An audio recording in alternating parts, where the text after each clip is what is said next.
नमस्कार विद्यार्थी मित्रांनो, प्रतिभा मराठीमध्ये तुमचे स्वागत आहे।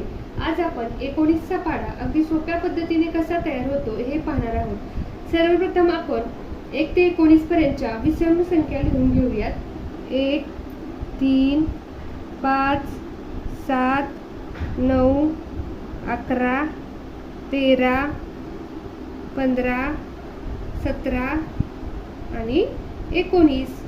त्यानंतर आपण 0 1 2 3 4 5 6 7 8 आणि 9 उलट अंक 9 पर्यंत लिहून घेतलेले आहेत आणि आपला 19चा पाढा तयार झालेला आहे। 19 1 19 19 2 38 19 3 57 19 4 76 19 5 95 19 संग 114 19 7 133 19 8 152 19 9 171 19 10 190। धन्यवाद।